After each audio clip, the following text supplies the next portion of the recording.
Danos quase acabou com a polícia de Mané Neto.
Bem, boa noite a todos. Hoje temos mais uma edição do Então Que Tens Feito. Connosco vamos ter a Cinta Mendonça, artista visual brasileira. E não é que seja... Sim, é importante. E ela vai estar cá durante 2 meses, já está, a fazer a residência artística na Rua do Sol, inserida no programa In Residence. E hoje vamos ter a possibilidade de conhecer melhor o seu trabalho como artista visual. Ela também tem um trabalho muito interessante para além de artista visual, mas isso pode ficar para outra altura. Ou quem estiver curioso pode também procurar na internet a associação a qual ela é fundadora e diretora, que é a Silo, Arte e Latitude Rural. Mas hoje estamos cá mais para saber do trabalho artístico da Cíntia.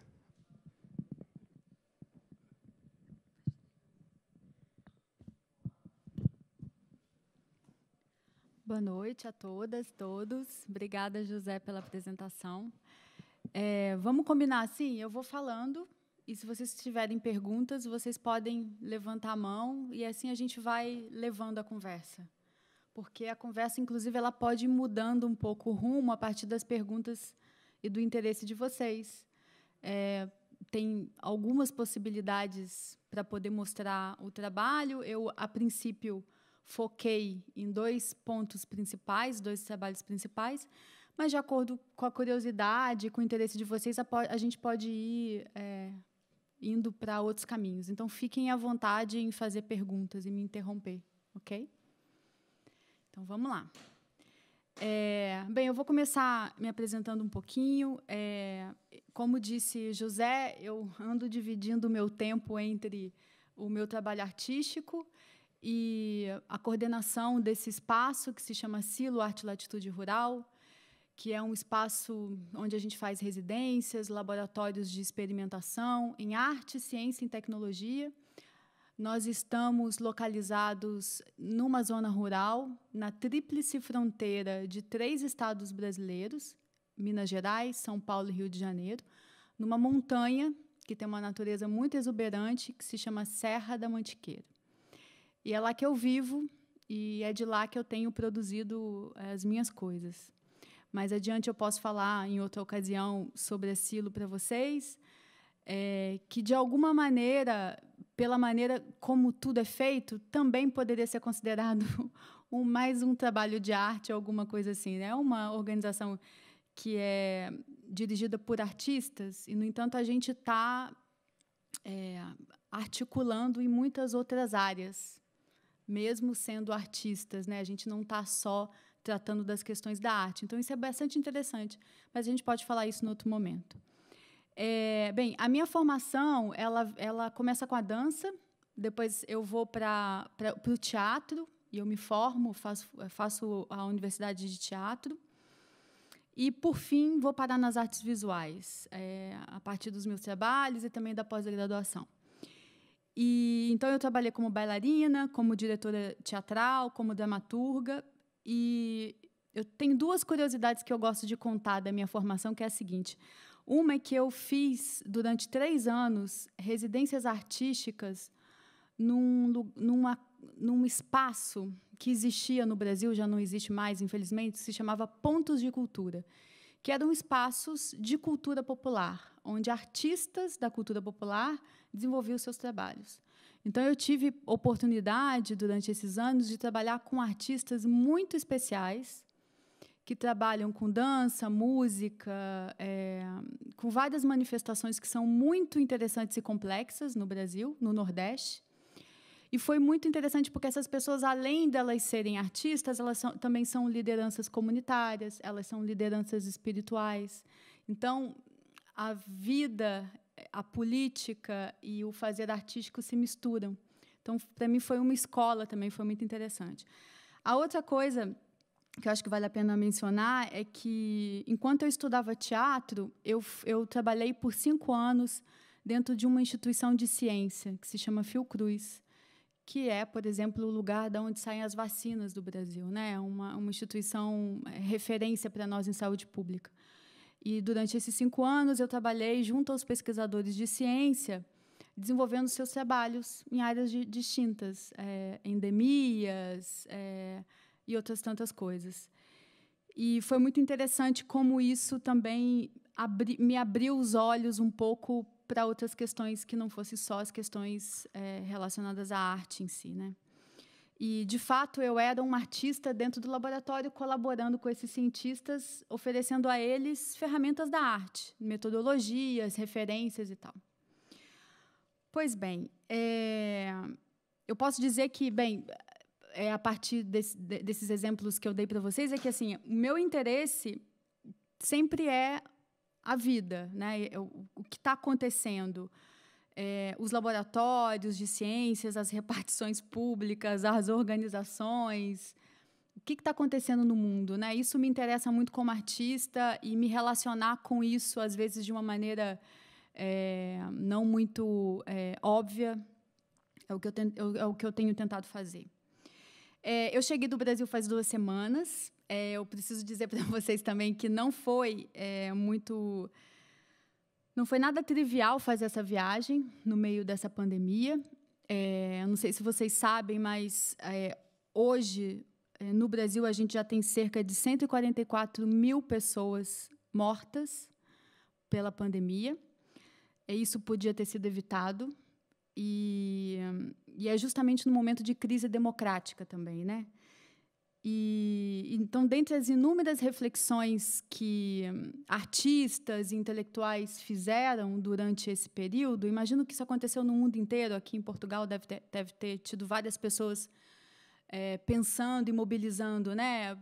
Lançando para o mundo novas maneiras de se relacionar e de pensar, querendo construir, imaginar esse futuro. Lá também aconteceu e teve uma especificamente que me chamou muito a atenção e eu queria dividir com vocês, que foi o Luiz Antônio Simas e o Luiz Rufino, que escreveram um texto durante a pandemia, publicaram um artigo em forma de livro muito bonito, que se chama Encantamento. Eu vou ler para vocês um trechinho esse trechinho que me chamou tanta atenção. Eles falam assim: o Brasil foi projetado pelos homens do poder para ser excludente, racista, machista, homofóbico, concentrador de renda, inimigo da educação, violento, assassino de sua gente, intolerante, boçal, misógino, castrador, faminto e grosseiro. Somos, em parte, isso tudo, não? Pergunta os dois. Nesse sentido, desconfiamos que nosso problema não é ter dado errado. O Brasil, como projeto, até agora, deu certo.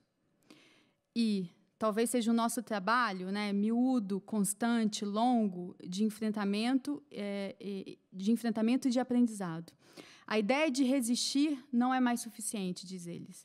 Em resumo, por lá se construiu um empreendimento escravagista fodidor de corpos, extremamente bem-sucedido, que moe mulheres, crianças e homens, derruba as matas, desencanta os rios e as ruas.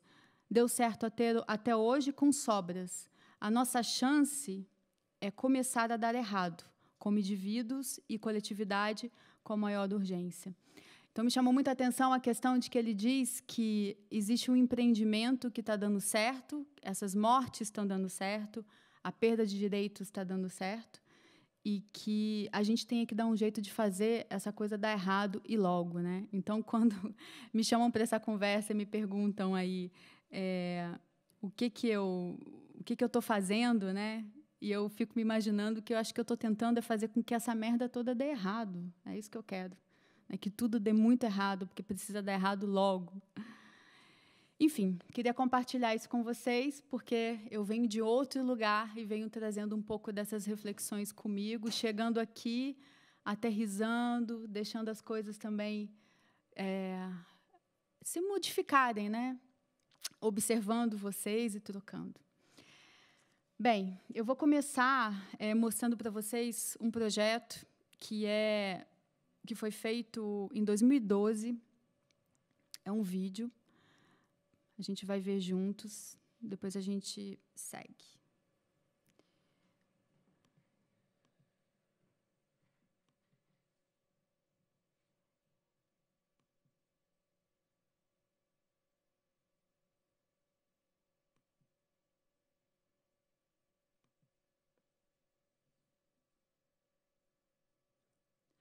Eu acho que está sem som.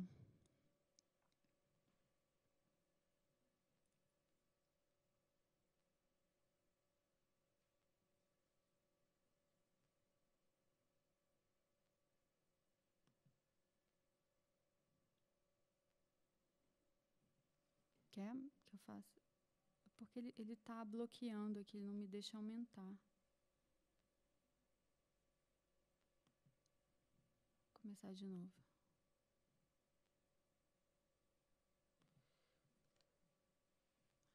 Tá vendo? Aparece esse...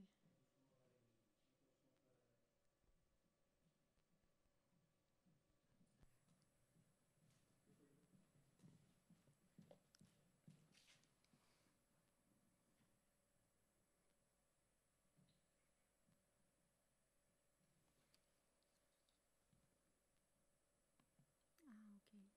Não, tá bem. Não, tá bem.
Esse vídeo faz parte de um trabalho que tem uma série que se chama Estado das Coisas.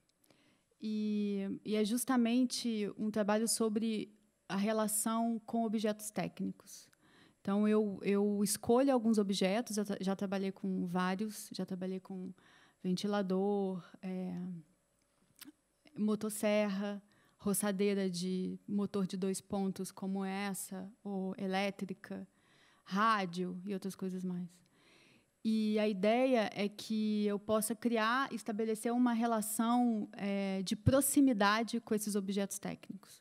Ou por uma estratégia relacionada a gestual, ou a alinhamento dos corpos, ou questões relacionadas à respiração, à funcionalidade ou disfuncionalidade, a disfunção, né, desses objetos e tal. Então, esse vídeo é um deles. O outro... Deixa eu ver aqui se eu mostro para vocês. Depois eu volto aqui. Uma outra performance se chama Coisa Muda, que é justamente com uma roçadeira um pouco menor, elétrica, e um vaso de planta. Como vocês podem ver, tem essa coisa da criação dessa relação formal, né, entre os corpos, essa observação a partir do alinhamento. E a ideia também de modificar a função desses objetos, né, colocá-los para fazer outras coisas. No caso da motosserra, é um trabalho que é uma fotografia, e é uma pena que está distorcendo a imagem. A imagem é mais fria, é um preto e branco mais frio. Esse daí está um pouco sépia. Mas tem uma coisa de busca, né, pelas relações entre as coisas. Esse é o que a gente acabou de ver, que se chama Transução, que é uma ideia de que é uma mistura de tradução com transferência, né? E como se a relação entre esses 2 corpos tivesse não uma fusão, mas uma ideia de transferência e de uma espécie de mutação mesmo a partir dessa relação. Esse é um projeto que foi muito bacana, que foi feito a partir do empilhamento desses rádios e desses tocadores, e um trabalho com feedback. Então, eu consigo fazer uma pequena interferência no feedback que sai da caixa de som com uma respiração. Vou mostrar para vocês.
Não sei se deu para perceber, mas tem um padrão ali, né, do feedback, e aí a proximidade do meu pulmão está encostado nessa torre, fazendo esse tipo de respiração, de alguma maneira deu uma interferência. Tem uma brincadeira com essa relação com o rádio.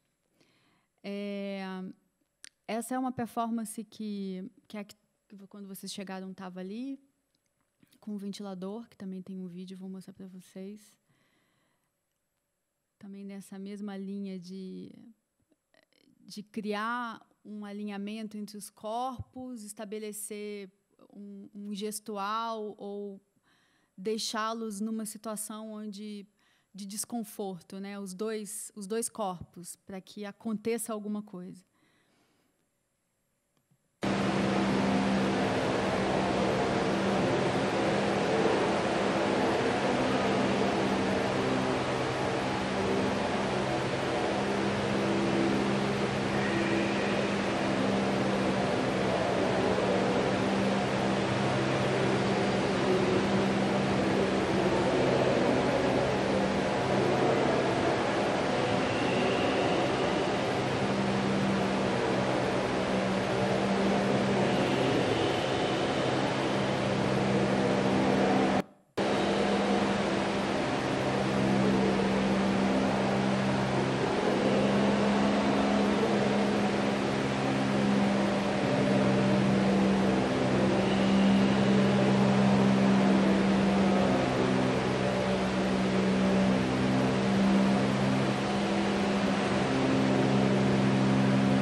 Aqui assistindo até o final, mas é um pouco por aí. As coisas vão acontecendo lentamente, vão se modificando ao longo do tempo. Essa performance durou quase 6 minutos, que é o tempo do vídeo. Esse vídeo é um plano sequência dela, uma documentação sem nenhum tipo de edição.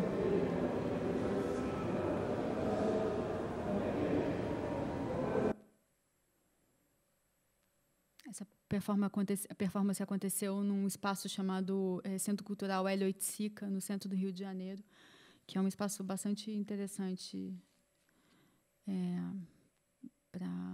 de arte contemporânea e outras coisas mais. Bem, seguindo, mais um exemplo se chama Com, é uma performance que eu já fiz aqui em Porto 2 vezes, coincidentemente, uma no Maus Hábitos, alguns anos atrás. Há 2 anos atrás eu fiz aqui na biblioteca do CCLP, foi fantástico, adorei. Tinham detalhes assim, incríveis da cor do ventilador com a cor da roupa, assim, muito bacana. E aí são pequenos detalhes que, a princípio, pode não fazer a diferença, mas faz toda na hora de você montar essa cena. Porque é uma performance também onde não acontece muita coisa. Eu vou descrevê-la para vocês, porque é uma performance muito difícil de filmar, e ela dura muito tempo. Ela dura 40 minutos, 1 hora, mais ou menos. Ela não acontece antes de 30, 40 minutos. Ela não acontece, não tem como. Eu já explico por quê. Bem, eu me coloco no chão, deitada, nessa cadeira, e o ventilador está ligado. No entanto, como eu deito o ventilador, eu interrompo o giro dele. Então, ele fica convulsionando, deitado, fazendo um barulho. Tac, tac, tac, tac, cadenciado. Eu deitada no meu lugar, com esse braço alinhado ao cabo do ventilador, tudo direitinho, tem uma respiração específica, que é uma respiração que dá vamos dizer assim, um impulso no meu pulmão, de tempos em tempos, acompanhando um pouco o ritmo do ventilador, que é mais ou menos assim.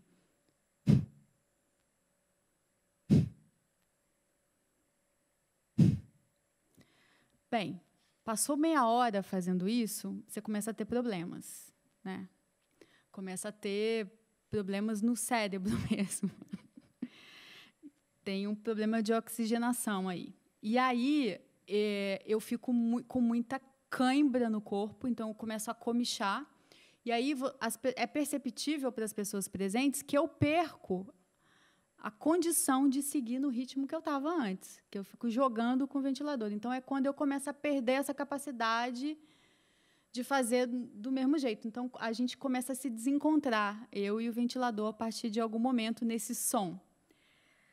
Passado um tempo, eu tenho um limite aí, quando minha vista começa a ficar um pouco turva, é quando, de fato, eu preciso parar, senão eu vou ter um colapso. Então, eu paro e tento me levantar. Nesse momento, eu me sento, eu levanto o ventilador, libero o ventilador para o seu movimento, então ele segue fazendo o seu movimento normal.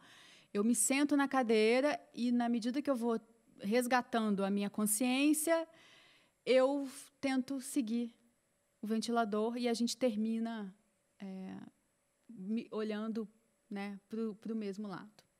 É isso. A performance ela é só isso. Mas ela tem uma coisa interessante, que é justamente esse detalhe dessa proximidade, né? Essa performance que se chama com tem passa essa ideia muito clara da proximidade desses corpos. E aí muitas pessoas interpretam isso de algumas maneiras, né? Já me disseram que viram duas mulheres, me disseram que viram duas máquinas, e aí, enfim, infinitas possibilidades de você imaginar como se relacionar com essa aproximação. Finalizando essa série, eu vou falar... Tem algumas outras, mas, enfim, eu escolhi essas porque eu acho que essa relação está mais clara. Vou falar sobre essa performance que foi feita com um antigo residente daqui, o Edgar Calel, e foi feita lá na residência da Silo. E, justamente conversando com o Calel sobre essa minha relação, minha obsessão pelas máquinas, essa obsessão de proximidade, eu convidei ele para a gente poder enterrar algumas que estavam lá. Então, essas motosserras, elas pertencem à minha família. Eles não jogam elas fora de jeito nenhum, mas também não mandam consertar porque já não tem mais jeito. Então, elas ficam lá, quietinhas, no cantinho delas. Ficam, existindo. Então, eu peguei essas motosserras e levei uma delas para enterrar, que está totalmente destruída, que é a mais velha da família. E a gente levou as outras duas para acompanhar o funeral, e assim fomos. Foi um pouco dramático, vocês podem ver a cara das pessoas. É um objeto, mas é um funeral, né? Então, luto é luto, não tem como. O peso acaba tendo um peso, né? Então, a gente escolheu os elementos que faziam sentido para esse ritual de funeral. Depois, a gente levou as outras duas que estavam em melhores condições de volta para casa e deixamos essa mais velhinha descansar em paz, nesse lugar dela.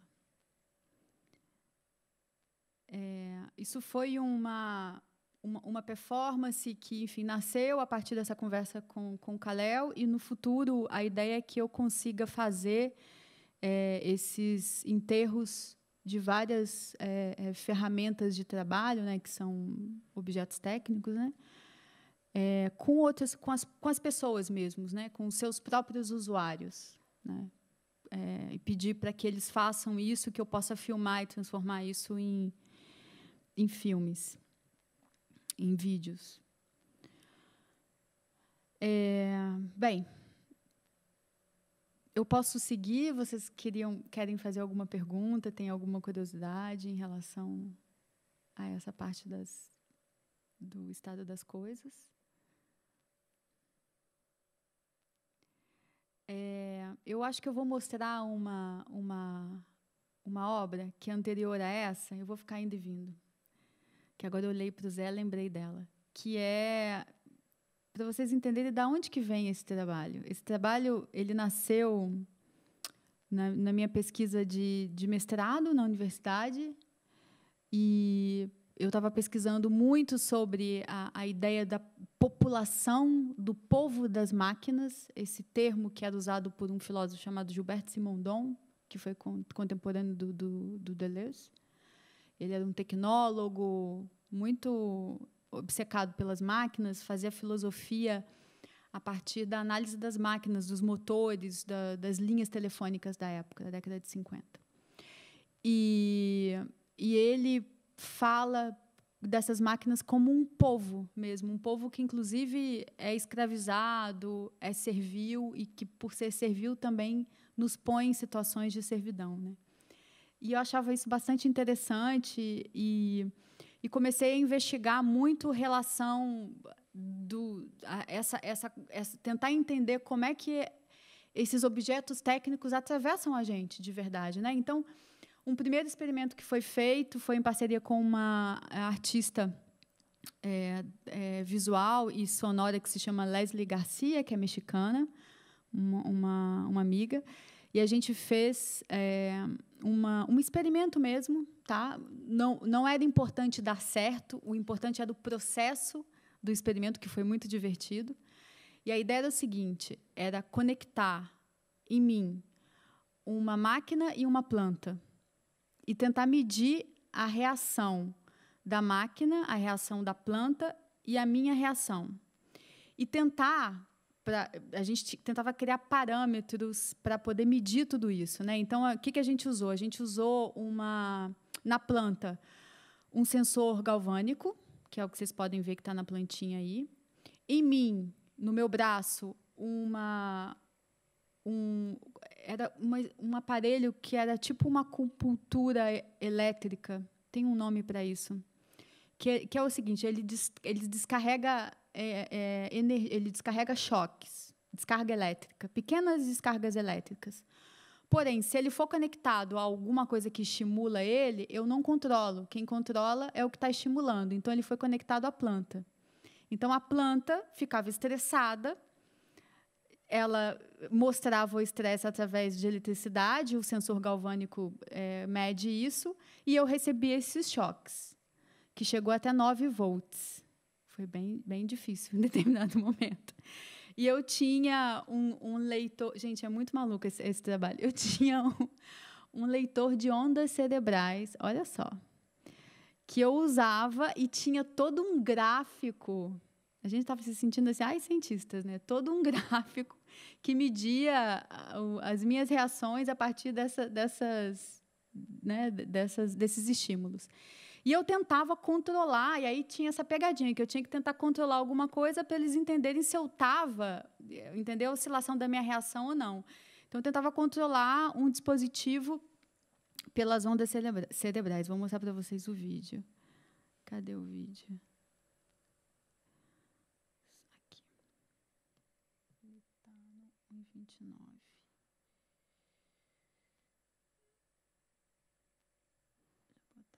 Porque aqui é toda a documentação do processo.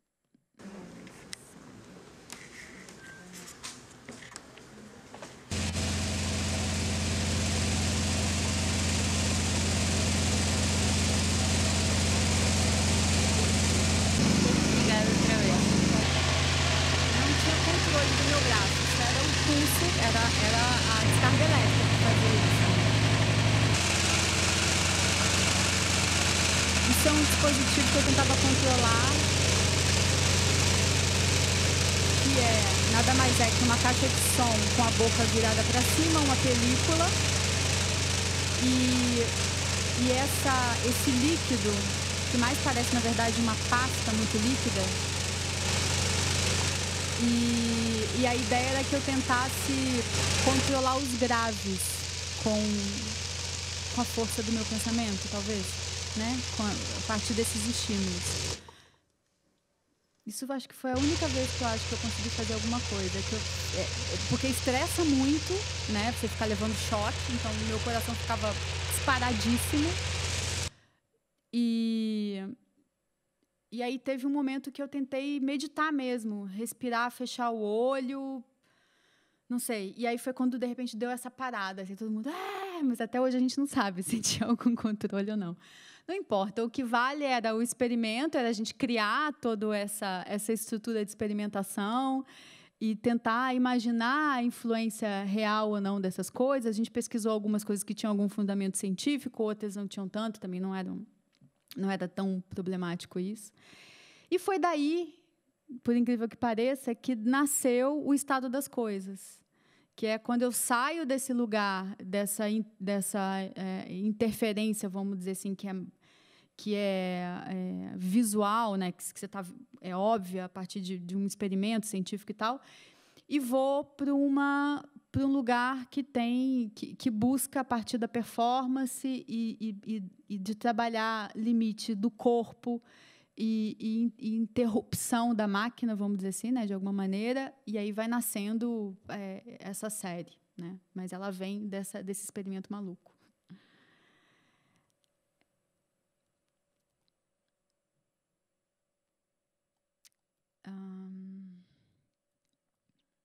Deixa eu ver aqui o próximo. Ok. Eu vou mostrar para vocês uma performance que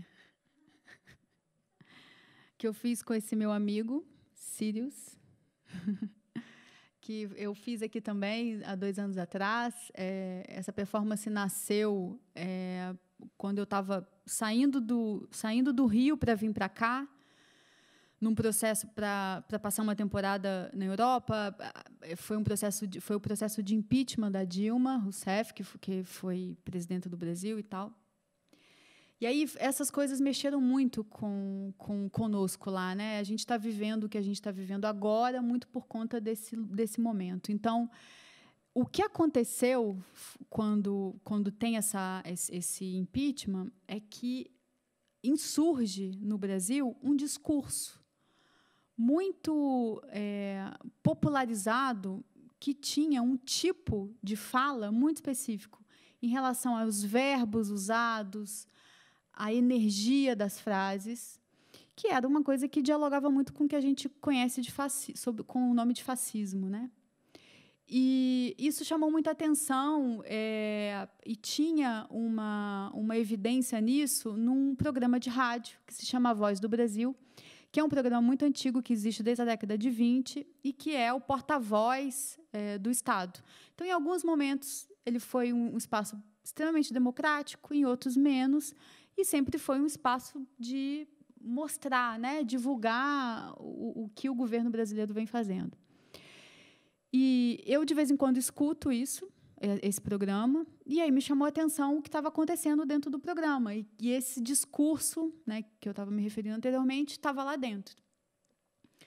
E então, a Voz do Brasil nasce ainda quando o Temer tinha assumido como presidente, e ele segue hoje com o presidente atual. E teve algumas mudanças aqui, foi feito aqui, se eu não me engano, foi aqui, né? Aqui fora. E hoje em dia ele tem essa cara, né? Eu já assumi o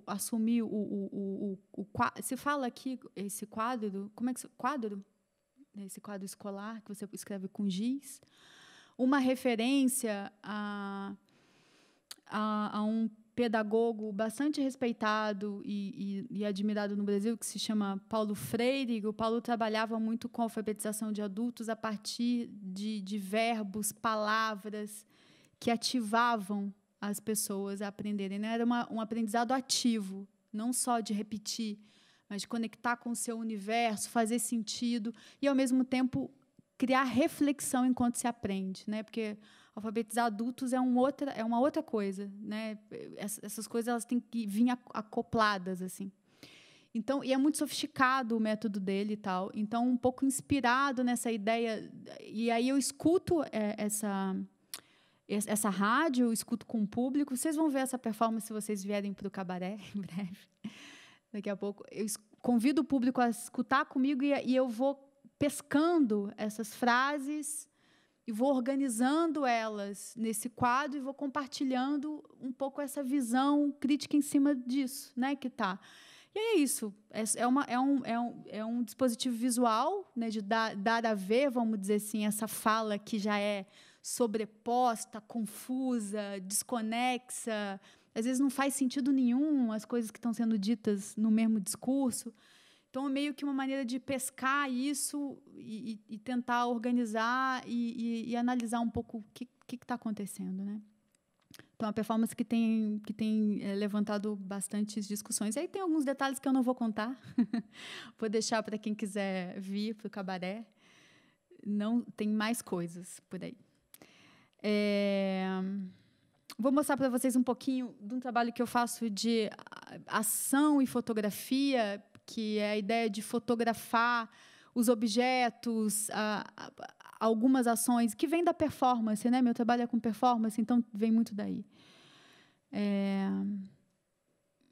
Esse, por exemplo, que é o açúcar de precisão.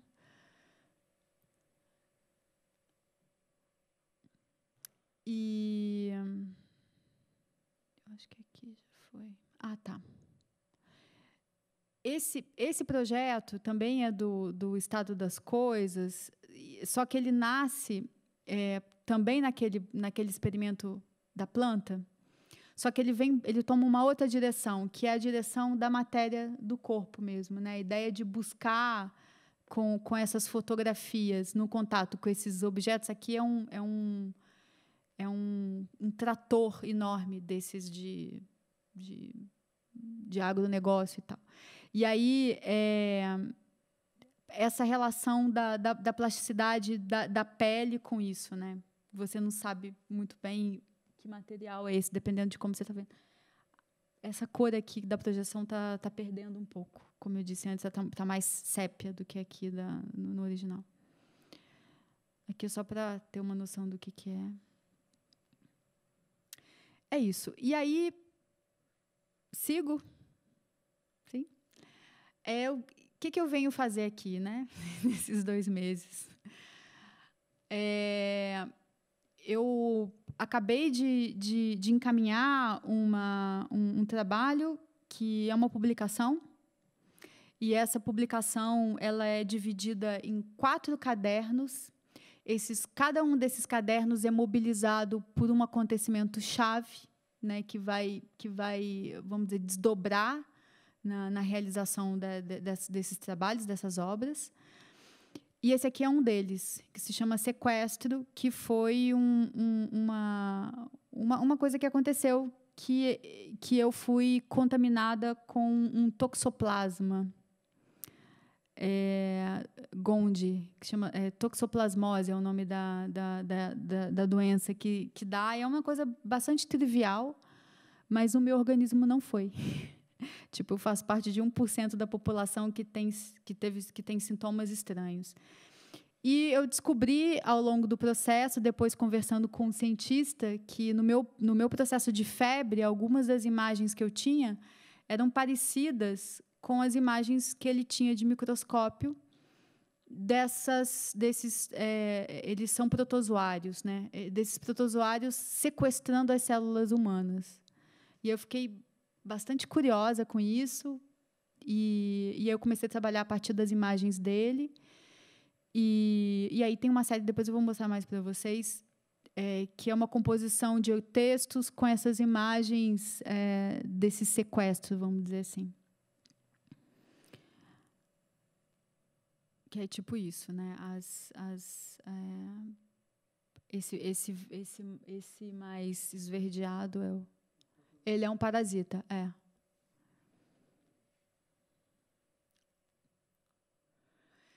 E esse trabalho recorrido, ele é um trabalho que é também um dos cadernos. Ele nasce há 10 anos atrás. 10 anos? Quando eu fui para um festival de performance na capital do estado de Minas Gerais, Belo Horizonte, e lá eu conheço uma arquiteta argentina que estava fazendo trabalho lá também, assim como eu. E ela me faz uma pergunta. Ela chega para mim e fala assim: você poderia descrever a casa onde você nasceu para eu poder fazer um desenho? O meu trabalho aqui é sobre isso. E eu disse para ela que não, que era impossível. E ela perguntou por quê. E eu não sabia muito bem responder por quê. E depois a gente conversou e eu proponho a ela, eu explico para ela que eu não tenho essa referência, porque a minha família se mudou muito durante 20 anos. A gente passou, sei lá, por 15 casas em 20 anos, e eu não tinha muito, eu tinha as memórias muito fragmentadas da primeira casa, eu não tinha. mas que eu tinha memória de uma casa que eu nunca tinha conhecido, mas que eu poderia descrevê-la de tanto ouvir falar das histórias que lá aconteceram, que era a casa onde tinha nascido meu pai. E, por acaso, a casa ficava por ali, e aí ela quis conhecer, e a gente foi lá. Tipo assim, a gente nem se conhecia, a gente fez essa viagem juntas, e ela foi desenhar essa casa. E aí, nessa viagem, nasce um projeto que se chama Recorrido, e eu decido, então, visitar as 15 casas onde viveu a minha família quando meu pai administrava fazendas, né, uma família camponesa, e saber o que aconteceu com essas casas, o que aconteceu com esses lugares, quem vive lá, quem não vive, que mundo é esse, né? Descobrir um pouco que mundo é esse. E então, nessa visita, deixa eu mostrar aqui para vocês.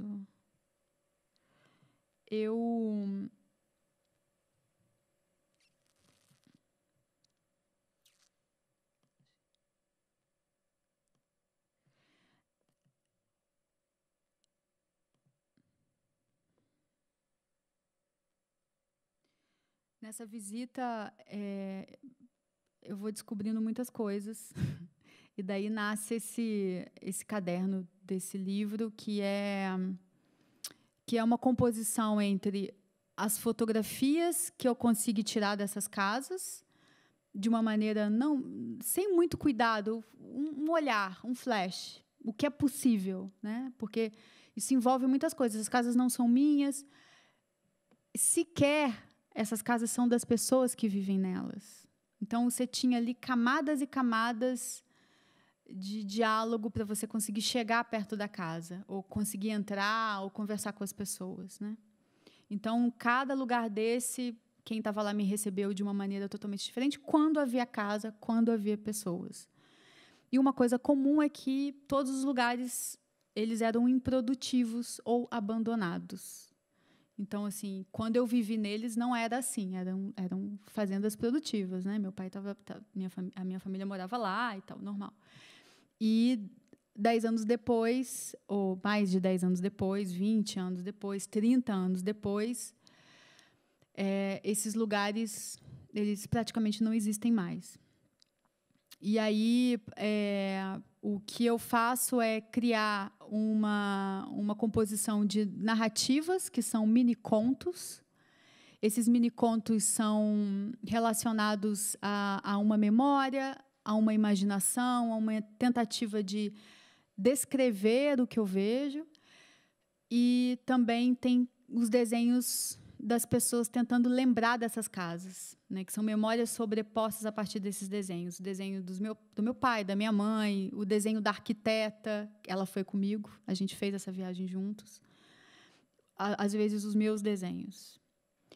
E isso aqui foi a primeira casa que a gente visitou, que eu chamo de casa mitológica, e tem esse primeiro desenho dela, que foi feito, não sei se dá para ver a data aí, em 2010. Foi quando a gente fez a viagem.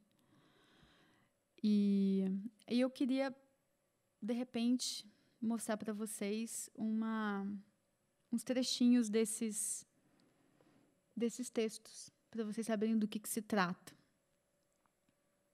A ideia é que, enquanto eu esteja aqui, eu vá trabalhando esses textos e podendo ouvi-los a partir de algumas pessoas, e a gente hoje fez aqui um improviso para poder mostrar. Vamos lá. Eu não deveria ter medo da lama, afinal, por tantas vezes afundei meus pés nela. Inclusive, já entrei em lamaçal para ajudar o pai a desatolar vacas. Enormes vacas berrando profundo. A lama engole tudo, basta uma distração. Havia até um lago de areia movediça, onde eu e meus amigos ficávamos horas observando, jogando paus e pedrinhas para ver como afundavam. Nos dias de forte chuva, calçávamos nossas botas de borracha e deslizávamos com alegria e entusiasmo pelas camadas de lama que surgiam no nosso quintal. Barranqueiras de lama sem fim. Quantas vezes destacamos o carro velho das estradas, repletas de lama vermelha, quentinha, de cheiro bom. Uma vasta camada de lama cobriu parte do meu corpo. Certa vez, quando as águas do rio Pirai invadiram a minha casa, levando barro para junto da minha cama, nesse dia, pela primeira vez, nós fugimos dela. Eu não deveria ter medo da lama, mas desde então imagino-a muito maior do que eu. Muito mais espessa que a minha pele e muito mais vigorosa que a minha capacidade de correr. Fomos carregados morro acima, eu e meus irmãos de pijama de flanela. Agarrados nas mãos e no colo do Dagmar, ele nos levou para o topo do morro e de lá vimos o sol nascer e o rio Pirai virar um oceano.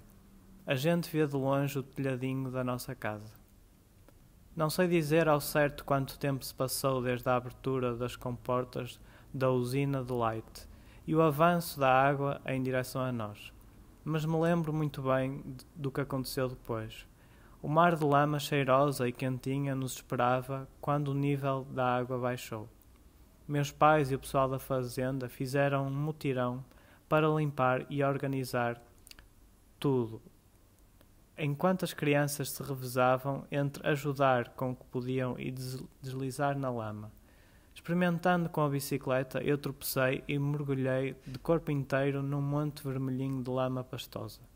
Eu não deveria ter medo da lama, mas, no dia em que soube da lama que rompeu em Brumadinho, senti o mesmo calafrio que senti quando acordei no dia da enchente. Me recordei da água esfriando os meus pés e da lama chegando, esquentando o meu corpo. Que sensação estranha, frio e calor, aconchego e pavor. No meu antigo quarto vive um cachorro. No quarto ao lado dorme o seu dono. Os quartos ficam numa casa de fazenda, uma casa de colono. O homem talvez não tenha um salário, talvez viva ali em troca de guardar o que ainda restou do que era uma antiga fazenda. A porta da casa está aberta e podem-se ver objetos pessoais, utensílios de cozinha, ferramentas de trabalho, tudo encardido de terra vermelha e espalhado pelos cômodos. O cachorro, de olhar severo, não late. O homem anda nu, por vezes, enrolado em uma poída toalha. Ele olha sempre na direção contrária dos acontecimentos, quase ninguém o incomoda. No entanto, naquela manhã inédita, o cachorro entrou correndo casa adentro e se embrenhou no cobertor que fica no chão do meu antigo dormitório. Isolando os seus sentidos do mundo, o cachorro parecia não querer ver nem ouvir nada. Nessa hora sinto ter interrompido algo. Deteriorada, metade da casa, metade de canil, rota, metade de dormitório, metade de casa de despejo. A minha antiga casa agora nada mais é do que a memória que tive dela. O cachorro dorme no quarto que era meu, o cão de guarda é o homem nu.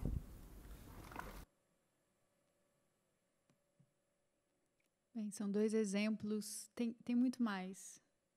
Cheguei a gravar também com Joana hoje, mas, enfim, acho que tá bom. E a ideia aqui na residência é um pouco amadurecer essa publicação a partir da organização dessas coisas que já foram feitas e também ouvir mais esses textos. São vários mini contos ou microcontos que contêm, de uma maneira bastante, vamos dizer assim, pequena, né, reduzida, as imagens ali contidas em alguns parágrafos, né, elas nunca são muito longos, tudo está contido ali. E trazem um pouco essas imagens que são um pouco estranhas, né, e diferentes para o mundo comum, geral, vamos dizer assim. Inclusive de um universo, de um mundo que talvez não exista mais, de fato, né? Deixou de existir por conta da mudança das coisas. Bem, eu acho que é isso.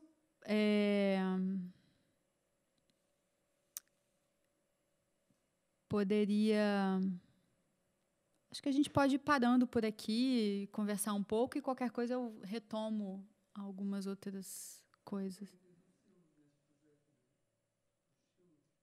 Ah, sim. Eu não trouxe imagem deles. Eu tive dificuldade de tirar. Posso contar um pouco do que é, se você achar que faz sentido? Não, sem imagem. Sim. Na visita a esse espaço, são 15 locais durante algum tempo que estiveste a viver, se ao chegar lá e para lá daquilo que procuravas imaterial e platónico, as emoções, os sentimentos e as memórias que tinhas, se conseguiste identificar algo de objeto físico que fizesse parte das memórias, mas depois ao chegar lá até se avivaram e para além disso se houve espaços que simplesmente ou já não lembravas ou não reconheceste, por exemplo. Uhum. Mas mais na parte física material. Sim. É bem interessante a sua pergunta, porque tem algum lugar, por exemplo, que eu posso usar como exemplo para te falar isso, que é uma fazenda, deixa eu ver se eu acho ela aqui, em Macaé, que foi demolida. A fazenda não existe mais. E para chegar até esse lugar foi muito difícil, porque se as evidências deixam de existir e se o entorno muda, se urbanizou muito, então foi, inclusive, eu tive que ir fazer essa viagem, que foi uma das mais longas, com os meus pais, para a gente poder ir. A gente foi com uma fotografia, e essa fotografia foi essencial para descobrir esse lugar. E porque a gente parou e intuitivamente eles disseram, tem que ser aqui, no meio da estrada, tem que ser aqui, porque já passou as referências, para lá tem outras que já não é mais, então em algum lugar aqui. E a gente entrou, atravessamos a cerca, era um pasto de gado, poucos bois pastando. É um lugar lindíssimo, uma planície com essas montanhas suaves ao redor, lindíssimo. Chama Bicuda. Bicuda é o nome da montanha. E aí a gente entrou e eu comecei a olhar. A Graciela, que é arquiteta, que já tem um olhar mais treinado para a estrutura, então ela estava buscando a estrutura da casa. E aí, quando eu achei um pedaço do que eu poderia chamar de chão, eu mostro para ela e ela diz, achei uma parte do fundamento da casa. E a gente se reúne, meu pai tinha saído, foi no carro, trouxe uma foto. E aí ele começa a fazer assim, no horizonte, com a foto. Olhei aquilo, ok, não sei, sabia muito bem o que estava acontecendo. Até que ele fala, é aqui. E aí ele reconheceu por essa montanha. Então, a montanha que estava na foto é a montanha que estava no horizonte. Então, ela foi esse elo material para a gente saber que a casa estava ali. Então, aquele fundamento tinha todo sentido. E aquele pedaço era o pedaço do chão. E aí, de repente, as coisas começam a se revelar. E aí a gente entendeu que aquela árvore caída era um flamboyant que existia antes, que havia plantado... E é doido isso, porque são 30 anos, pelo menos, essa casa. E a árvore, ela não estava totalmente morta, ela estava caída, mas ela estava ali e tinha algumas plantas da época, que é muito comum nos jardins, né? E, então, assim, foram vestígios muito suaves, mas que, de fato, comprovaram que era ali. Depois a gente foi perguntar para os vizinhos e a gente descobriu. Porque tinha sempre essa coisa da gente tentar chegar com a memória, por mais que fosse precário, a gente tinha que chegar nos lugares com as ferramentas que a gente tinha. Depois é que a gente perguntava, né? Então, aí depois perguntando, a gente entendeu que sim, o lugar tinha sido demolido. Teve lugares que estava tudo lá, quase que intacto, só faltava gente mesmo. Mas não tinha vida. Você não tinha nada, você não tinha produção, não tinha plantação, não tinha nada, só tinham as estruturas das casas. Era como se fosse... Teve uma fazenda que eu fiquei 40 minutos lá dentro, ninguém apareceu. Ninguém. Eu entrei e saí de uma fazenda com porta fechada e ninguém apareceu. Chamei, não sei, fiquei andando que nem um fantasma por lá. Tudo intocável, intocado, assim, a mesma cor da casa e tal, mas não tinha nada, não tinha... É isso, não tinha vida, sabe?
É.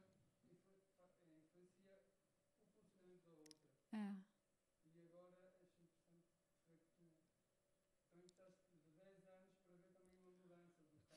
Sim. É. Essa performance, essa que é uma, na verdade, assim, não é exatamente uma performance, mas é uma ação, né? Ela é uma ação. Esse trabalho não existe sem as visitas.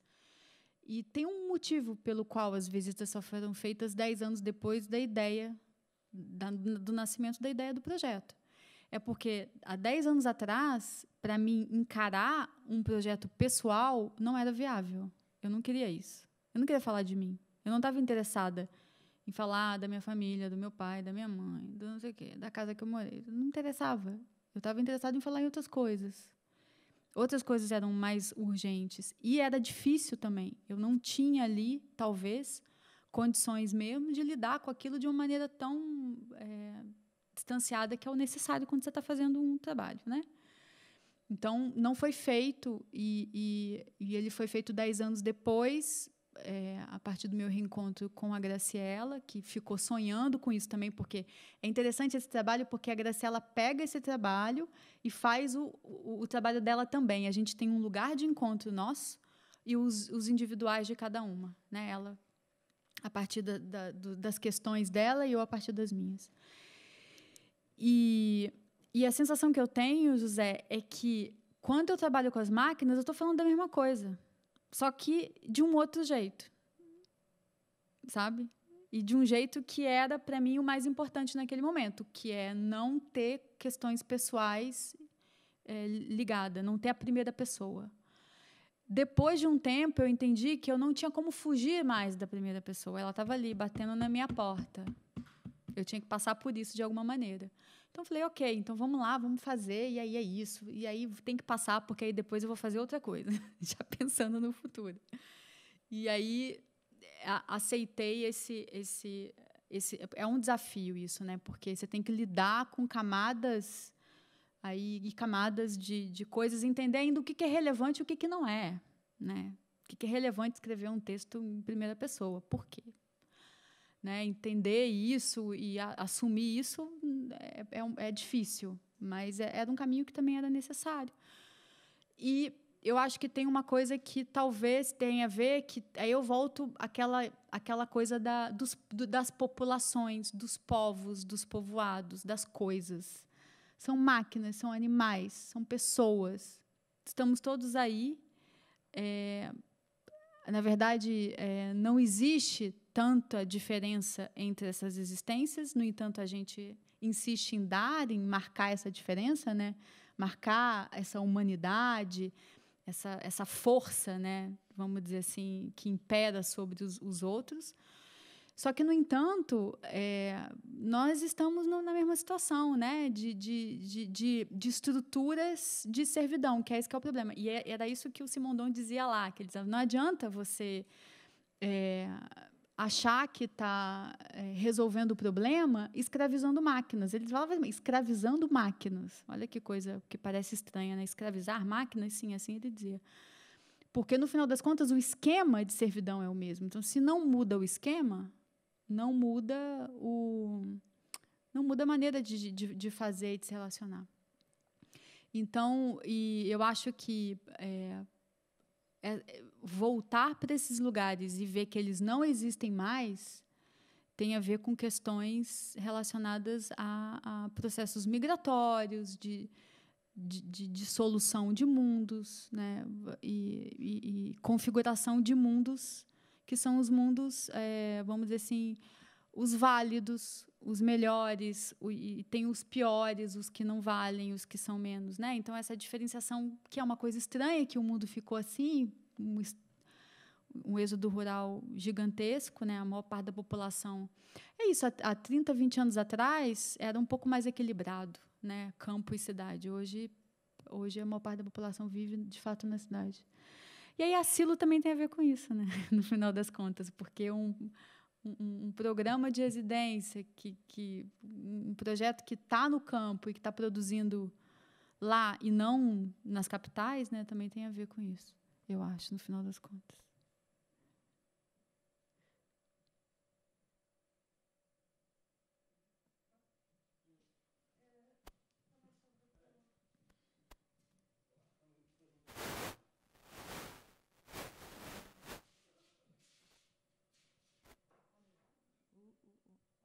Acho que sim.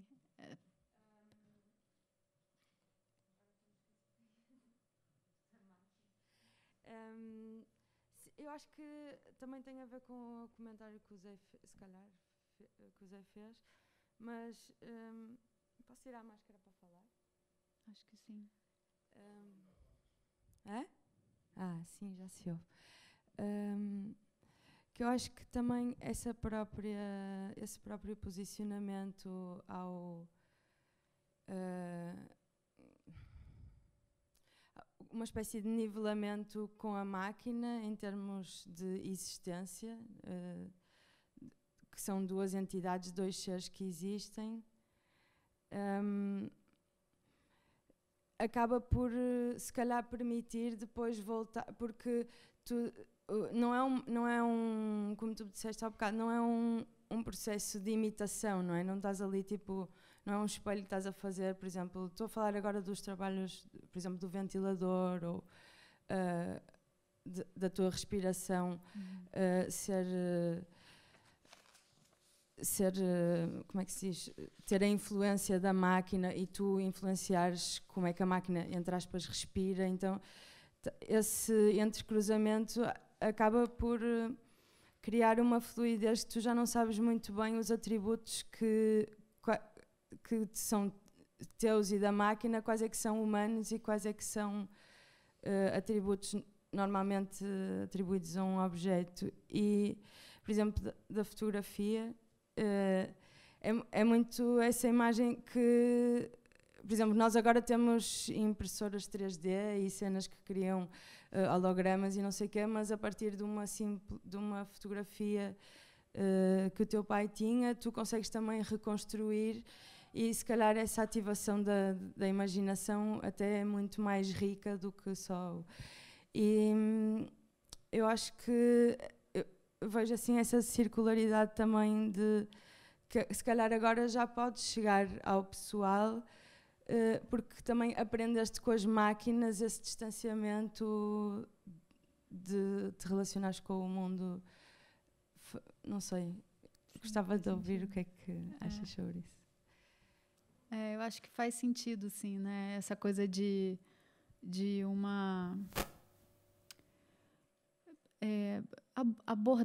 abordar talvez o mesmo tema, fazer as mesmas aproximações ao tema de maneiras totalmente diferentes, mas com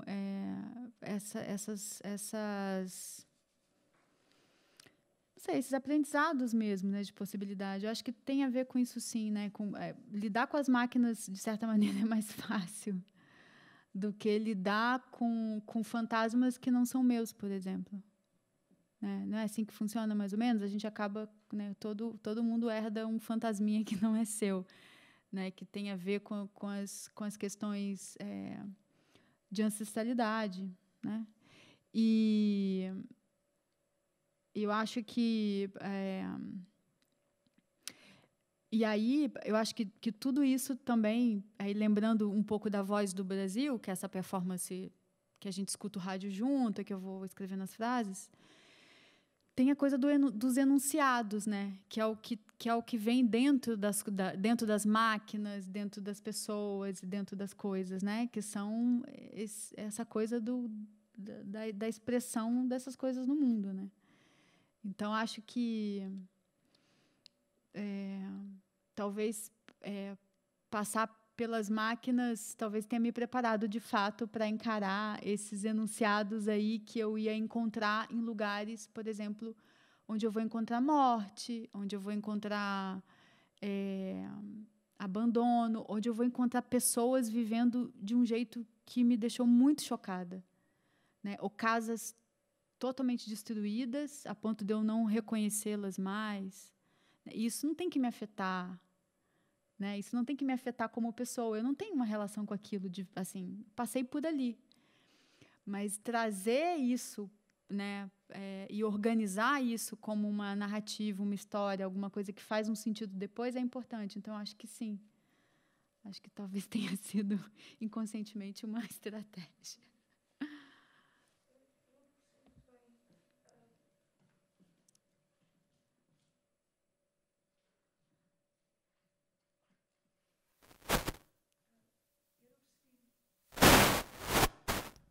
Eu não percebi muito bem.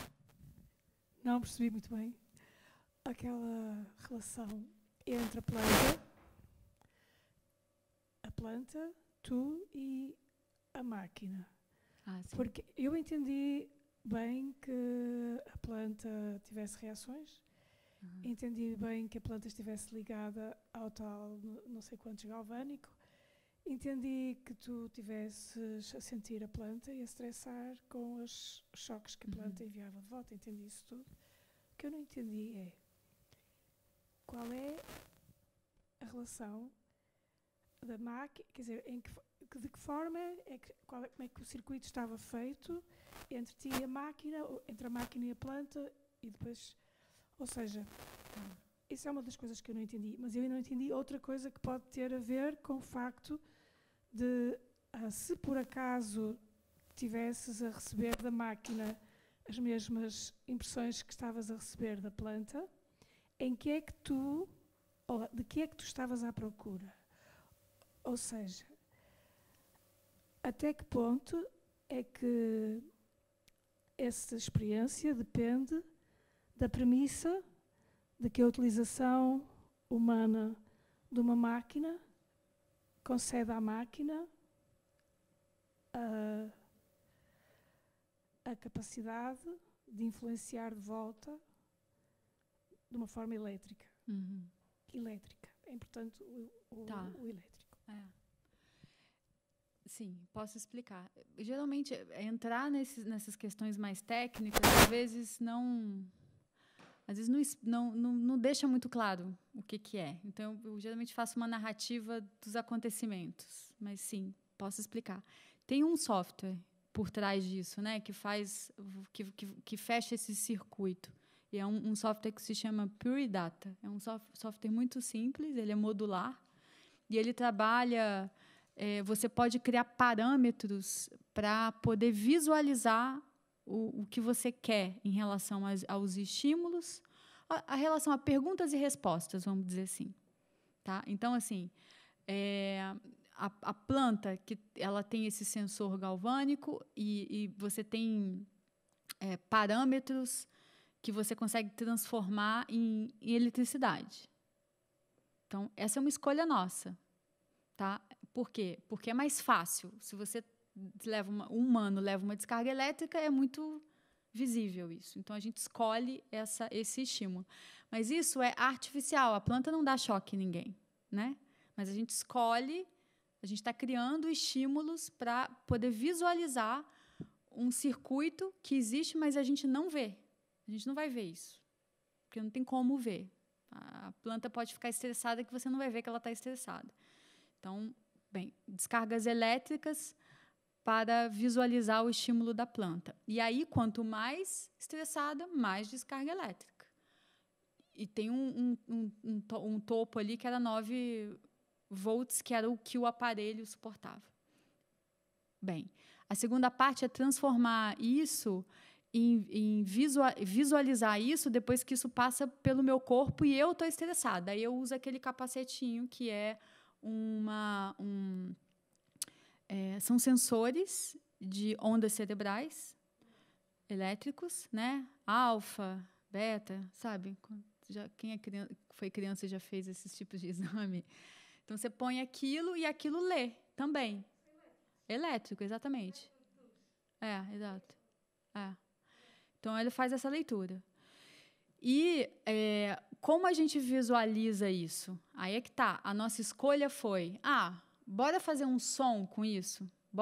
Vamos, então, conectar isso a uma caixa de som, porque aí a gente consegue, a partir dessa eletricidade que também é produzida, a produzir esse ruído, né, que são as ondas baixas.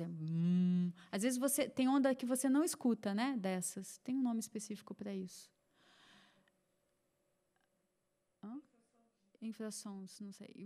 Tem umas que você não escuta, tem outras que você escuta, tem um gráfico disso.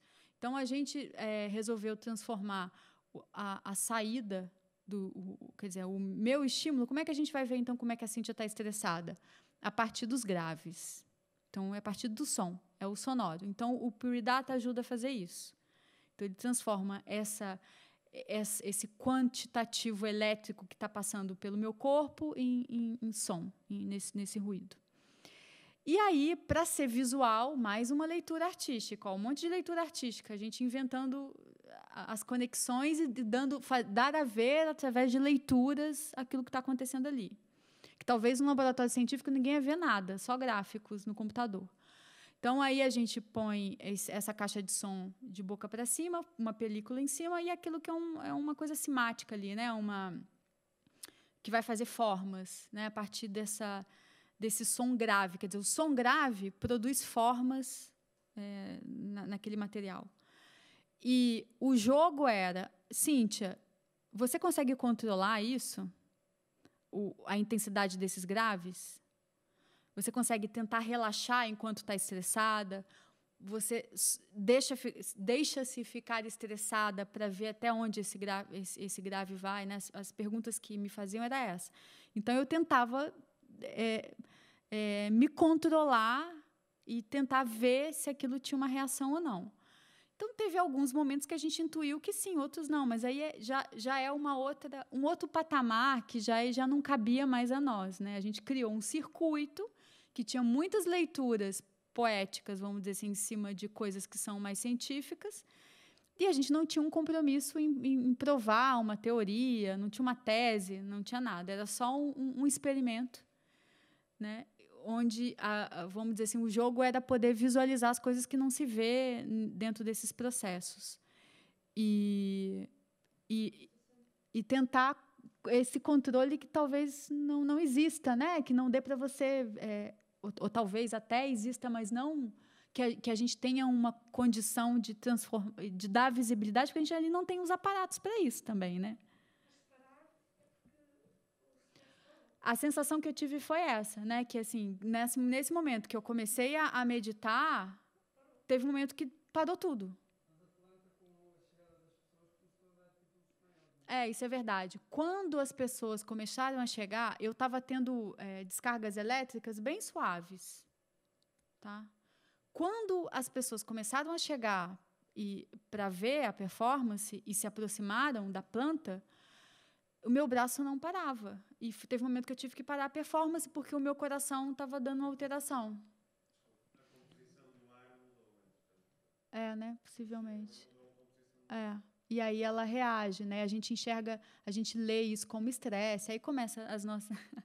Ela podia estar feliz. Ela podia estar só alimentada de oxigênio. Sim, podia. Esse stress pode ser, só estou a dizer que o stress pode ser uma coisa positiva. Claro, a gente chama de estresse, a gente dá esse nome porque a gente faz uma relação com o que a gente sente, né? Mas o universo da planta é outro. Cada vez mais, né?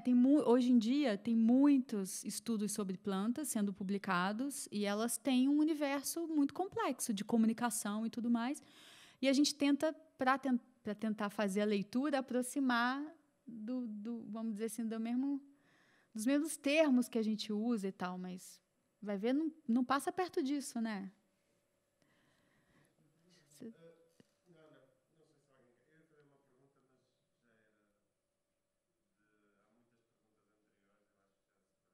anteriores, eu acho que já se perdeu. Vai ficar descontextualizado. Tinha a ver só com o efeito, que era isso que falaste agora. Uhum. Que nós não vemos e a coluna vê, mas tem um efeito que tu sentes.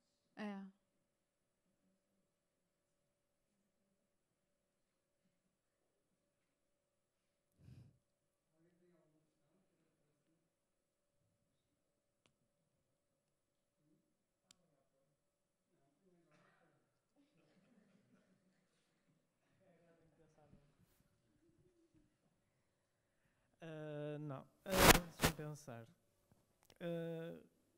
Não, queria que desenvolvesse isso mais da relação entre... Porque parece que na questão da máquina parece que tem que haver uma limpeza neutra em relação àquilo que estás a apresentar e ao que estás a fazer.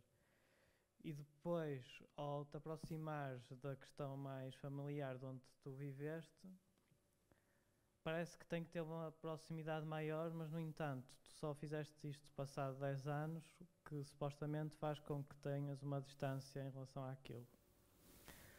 Pronto, e o que eu penso, ou que gostava que tu falasses um bocado, é sobre essa relação, então, qual é, ou se existe o limite ou o limiar entre essa proximidade e distanciamento em relação àquilo que tu fazes, ao objeto que tu fazes. Seja as partes mais da máquina, seja esta parte mais pessoal que tu achas que tens que ter um distanciamento maior para perceber. E essa questão do distanciamento maior, um bocado como a Leona estava a dizer, parece que com isso já podes tratar mais como se fosse uma máquina. Já, não sei se faz sentido aquilo que eu estou a dizer ou se eu estou a ser claro.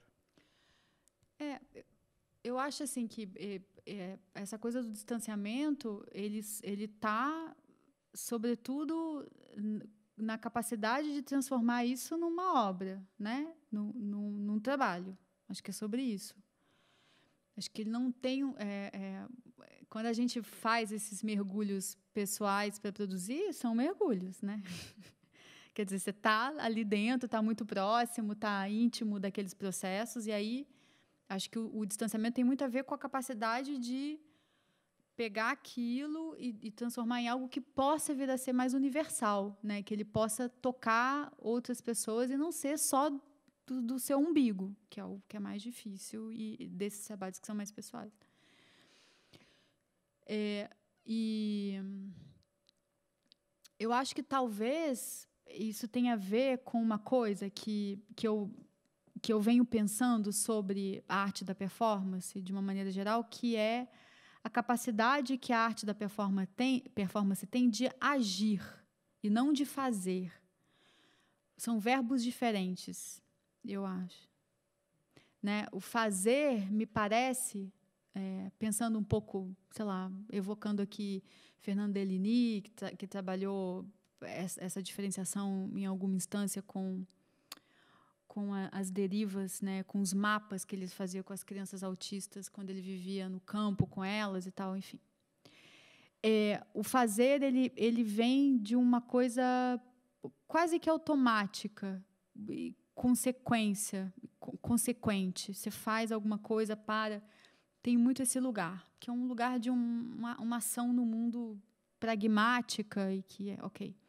O agir, ele não é sobre isso. O agir, ele se relaciona com outros lugares. Ele se relaciona, por exemplo, com coisas invisíveis, como a intuição, como uma sabedoria que você tem e que você não se dá conta que você tem aquilo. Você tem isso porque você é quem você é e você vive onde você vive, sabe? Os instintos e tal. Acho que o agir, ele é uma conjunção de muitas coisas que te levam àquilo. Então, o agir, ele, de certa forma, ele é transformador. Ele é transformador para quem está fazendo e transformador para quem está vendo o agir, ou está recebendo, ou está participando. E agir, eu imagino assim, que ele envolve participação. O fazer nem sempre. Muitas vezes o fazer dele é passivo, você recebe algo a partir desse fazer. Então, assim, para mim, a arte da performance tem muito esse lugar, né? Por isso, talvez, as minhas produções levam tanto tempo, porque talvez eu precise me transformar também. Eu preciso viver transformações e conseguir encontrar lugares onde talvez eu possa possibilitar algum tipo que seja, ou uma abertura para isso, para quem está participando daquilo, né? Uma reflexão que seja, ou um estranhamento, um desconforto, alguma coisa. Então, eu acho que talvez tenha a ver com isso, sabe? Essa coisa de um agir e não exatamente de um fazer, né?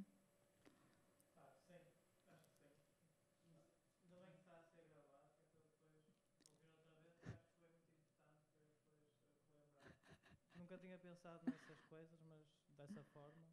A gente pode compartilhar mais sobre isso depois.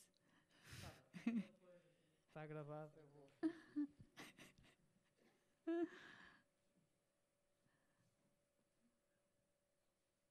Ora bem, Tá? Ora bem, eu há bocado saltei o meu entusiasmo com a pergunta, porque achei que, entretanto, tinha ficado um pouco descontextualizada, mas com o Gonçalo disso voltou. E agora fiquei contente ainda para mais, porque acho que respondeste a uma pergunta que eu já tinha pai há 8 anos, desde que acabei a tese. Aliás, desde que estava nas aulas do mestrado, que a certa altura tinha lá escrito num caderno como fazer bem aquilo que já se sabe fazer. E tu agora deste-me uma boa resposta, para mim até agora a melhor, que é agir. E pronto, só isso já estou ultra grato e já tenho muita coisa para me entreter. Mas ia-te dizer, achei curioso algumas coisas que reparei que acho paradoxais para mim e acho que elas são interessantes por causa disso. Mas queria-te antes fazer uma pergunta. Nos 10 anos da primeira vez que te encontraste e conheceste a arquiteta até ao início da feitura da preparação, vá lá, e depois da ação e do agir da ação que fizeste, se tu foste imaginando aquilo que poderias encontrar. Ou seja, se houve ali talvez um momento charneira em que a imaginação e memórias, que às vezes são memórias imaginadas também, que vinham de trás, chegaram ali a um ponto que tu começaste possivelmente a imaginar coisas que estavam a existir contemporaneamente a ti. Ou seja, já estando a imaginar como é que as coisas estariam no momento atual. Não sei se isso aconteceu ou não, mas senti essa curiosidade. E depois, talvez por causa disso ou não, senti que era um paradoxo, e foi sensação minha, que o trabalho e essa ação e o trabalho, quanto mais se foi tornando pessoal, nos vários que apresentaste, não é? E que aparecem, não é? A gente acaba por ver um puzzle, talvez ainda por formular, por montar, e se calhar nunca o conseguimos montar, porque estamos aqui a assistir a isto, mas as coisas podem parecer dispersas, portanto também tirar conclusões sobre o conjunto das coisas, acho que não faz muito sentido. Mas eu senti que os trabalhos mais pessoais remetem para mim mais para o coletivo e para a política do coletivo do que propriamente os trabalhos que iam buscar eventualmente esteticamente objetos e enunciados que têm mais a ver com a ideia do coletivo e a ideia da política e da reunião. Era só isto. Justamente. Zé perguntou, quando eu estava terminando, se eu tinha trago os silos, e eu falei que não. Que é um problema, um lindo problema que eu preciso resolver aqui. Que exatamente vai por essa direção que você está falando. Mas eu vou tentar responder a pergunta que você me fez, que é uma ótima pergunta. Você sabe que essa primeira visita que eu fiz com essa arquiteta nessa casa onde nasceu meu pai, ela detonou os fantasmas. E aí, quando eu vi isso, não em mim, mas nas pessoas, foi uma comoção geral. E eu descobri que tinha coisas ali que eu não sabia. Então, esses 10 anos foi uma mistura suave de tentar entender, sem ficar com paranoias e entrar nessas loucuras, e tentar entender o que se passava e o que se passou e por quê. E aí uma análise de conjuntura, análise histórica, política, tudo isso ajudou muito, né, para tentar colocar as coisas no lugar. E também pesquisar outras histórias que fossem parecidas ou similares e tudo mais. E eu nunca perdi o contato com a Graciela. Na verdade, esse nosso encontro foi muito fértil. Eu fiz uma residência depois num espaço lá. Por ela que eu conheço o Edgar Calel. Então, várias coisas. Então, de alguma maneira, a gente sonhou muito com esse lugar. A gente nunca tinha desistido disso. A gente sabia que um momento a gente ia fazer. Mas eu acho que eu não ficava pensando e tentando imaginar isso. O que acontecia é que, de vez em quando surgia um personagem ou um objeto ou algo desse lugar, eu não deixava isso passar. Eu tentava permanecer ali por um tempo e tentar extrair dali alguma coisa. Então, uma memória, se os meus pais, de repente, contavam alguma coisa, eu dava corda para eles poderem falar. Recebi uma visita de alguém. Aconteceu. Recebi a visita de alguém do nada, do passado, 20 anos depois, que acha a casa do meu pai, da minha mãe, vai lá e visita eles, entendeu? Aí eles me contam, e eu tento entender quem é essa pessoa, quantos anos tem os filhos dela, se eu vou chegar lá e vou encontrar, e de fato, encontrei. Cheguei lá e encontrei o neto de alguém que eu sabia que era parente dessa pessoa que levou eu e meus irmãos para o alto do morro quando houve a enchente, por exemplo. Mas tudo muito delicado também, porque envolver as pessoas emocionalmente nisso também pode ser um negócio muito pesado, né? Eles não sabem com o que você está mexendo. Então, era sempre muito delicado. Mas tudo muito assim, sem ficar obsessiva e ir atrás das coisas. Sobre a questão do coletivo, então, eu termino o livro, depois você vai ver, falando justamente sobre a ideia do comunal, do comum. E aí eu digo que talvez seja sobre isso, no final das contas, tudo. Talvez eu tenha aí uma certa... não sei, não um saudosismo, mas uma nostalgia de uma vida comunal que eu não vivi, porque essa vida do campo que talvez meus pais tenham vivido e que muitos de nós, dos nossos ancestrais, viveram, porque isso não é uma realidade só brasileira. Inclusive, essa questão do agronegócio que Zé estava falando não é só brasileira, isso é no mundo inteiro. O agronegócio, hoje em dia, é a indústria da guerra que está assim, equiparada à indústria da guerra, e olha lá. Às vezes, produz até mais tecnologia que isso, no mundo inteiro. Então, assim, talvez seja uma nostalgia desse comunal, que é o que eu tento fazer o tempo todo com a Silo, resgatar esse lugar da construção dos comuns e do cuidado do comum, né? Que o comum pode ser a água, a comida, pode ser uma cultura, pode ser uma construção que se faz junto, uma ideia, um projeto, né? Vocês aqui têm um comum pelo qual vocês vivem, respiram de alguma maneira, né?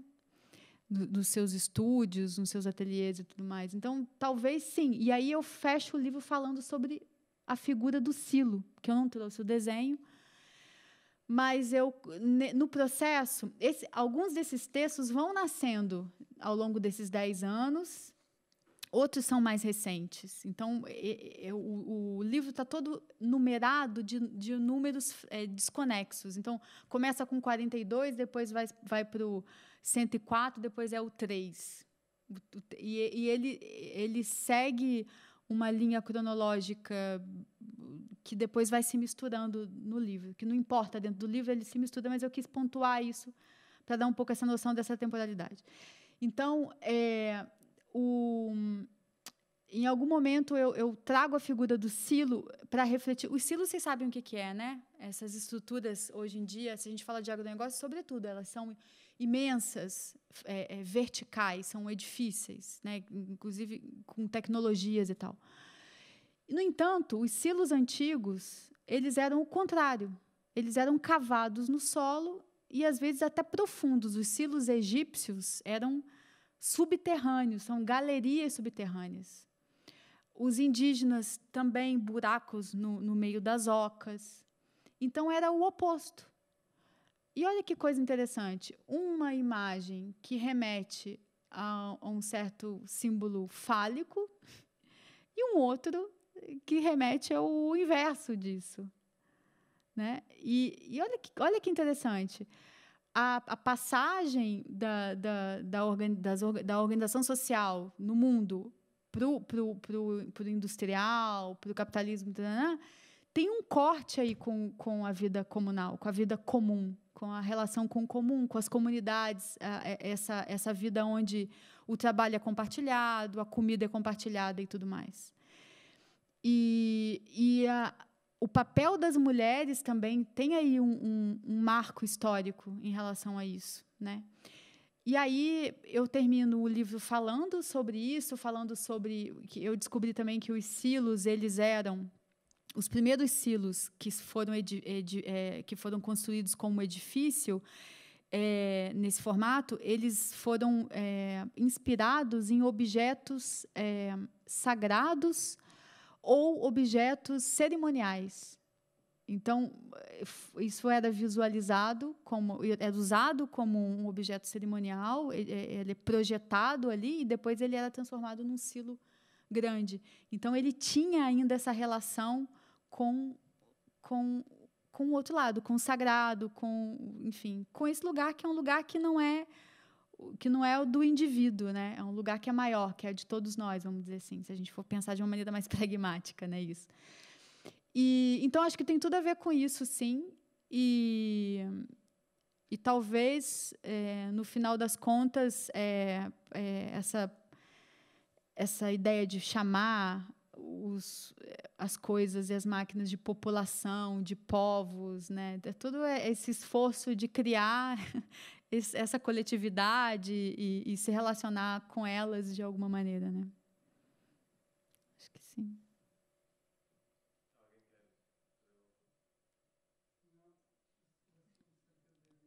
Temos que terminar.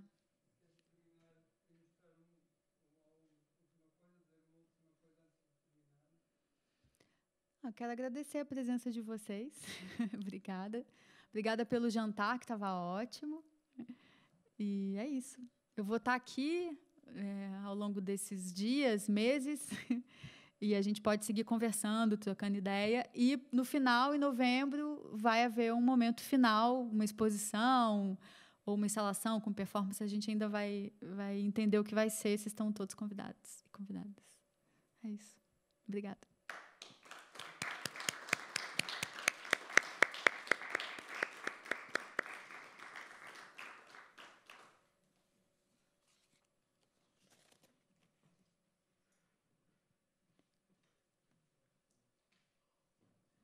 Já parou a transmissão? Já, né?